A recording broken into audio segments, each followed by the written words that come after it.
2006 Toyota Tundra. She needs an oil change. So let's get to it. So this is what we're gonna need. 3/8 with a 14mm socket. Extension kind of makes it easier, but it's not mandatory. Oil filter wrench. Of course, we're gonna use our oil filter. This is the Fram TG3614. Fully synthetic oil, because I like to run synthetic oil on all my vehicles. It's just something I've always done. Matter of preference. Some people run it, some people don't. I have found that my engines are always clean and I've never had an issue with it. 5W20. I got 2 of the 5 gallons because this thing takes 6.5 quarts. So whatever I have left over, I can use it for next oil change or for another vehicle that also uses full synthetic 520. Some brake part cleaner just to clean up your mess. And of course, a rag to wipe everything down.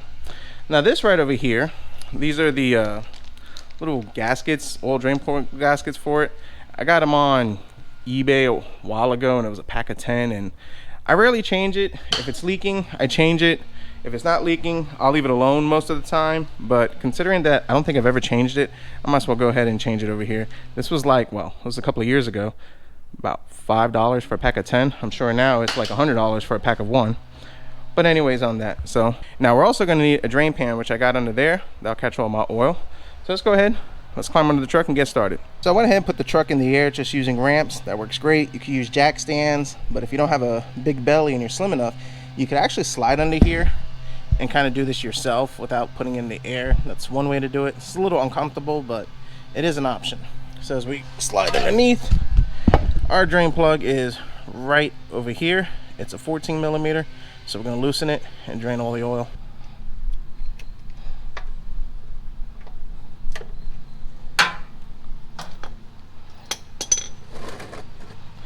Make sure you position your pan accordingly. And we're going to go ahead and take this out. And hopefully don't make too much of a mess. Alright, it wasn't too bad. So I'll let this drain for a while until it pretty much stops or I have a little drizzle, and then I'll reinstall the drain plug. Let's go ahead and wipe this a little bit, even though it's going to keep seeping, but still. The washer that was on it, I'm pretty sure this is not Toyota OEM. In fact, maybe I was the one who put it on it, but still, we're going to change it out. I'm going to pop this one in. Perfect fit, looks good. We're just going to go ahead and tighten that up.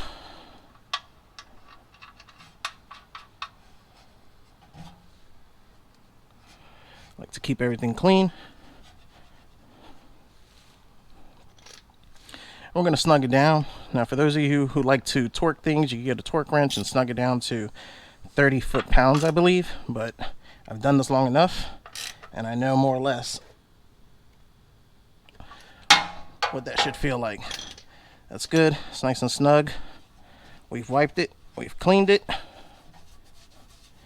And we're done draining our oil. Now let's move on to the filter. So now here's the deal with the filter in this truck. Toyota put this skid plate on here, which is awesome. It's heavy, definitely solid.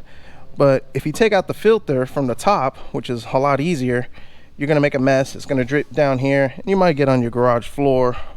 So typically what I do is I leave this on because I don't really care for taking this off, and I like to clean up after myself anyways. So I'm just gonna kind of put this right over here because that's more or less where it's gonna drip. Just get my drain pan right over here, and I'm gonna leave this on.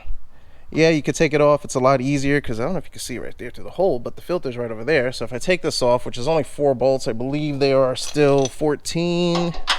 Actually, they're probably 12s or 13s.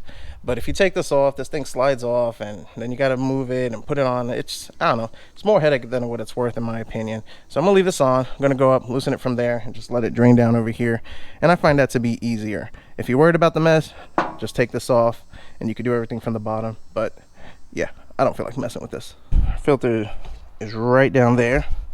So I'm just gonna climb in, loosen it. Which this thing is really tight for some reason. You could just spin it. Make sure you capture it.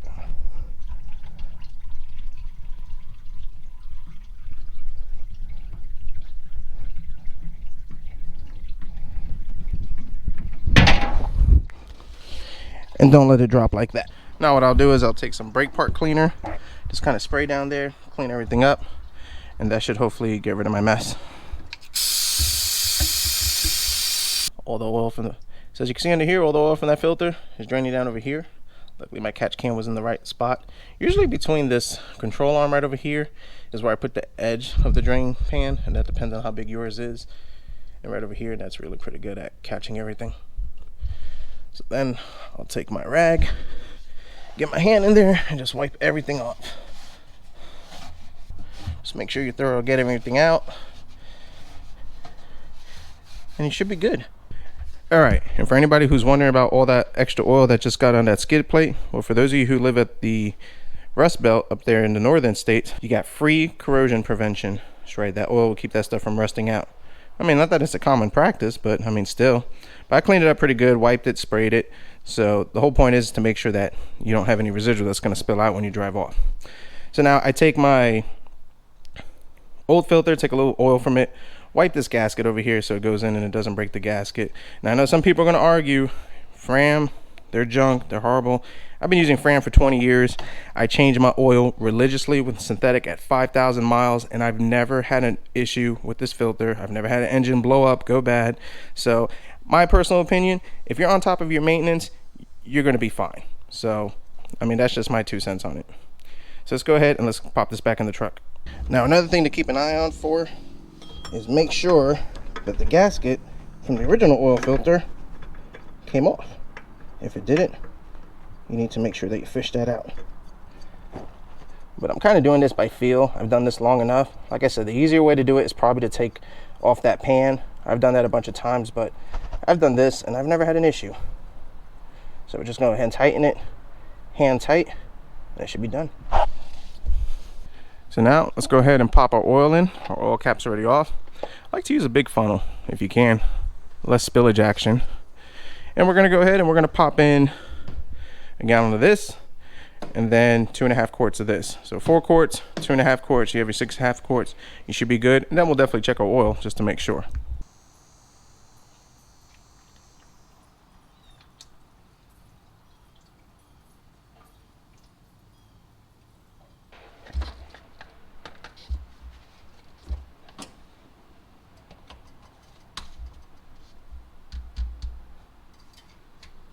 So now it's filled and everything's topped off. Let's go ahead and look underneath, make sure that everything is tight and we got no leaks of any sort, which everything looks good.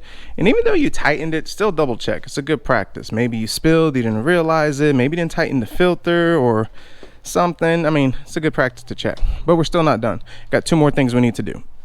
So now if we look inside our truck, you notice the maintenance required light is on, and usually that goes on, I think, about every 5,000 miles if I'm not mistaken. I'm pretty sure it's 5,000 miles. I've never paid attention to it because I just don't mess with it, but got to get rid of that, and let's do that quick. So first thing we got to do is make sure the truck's completely off.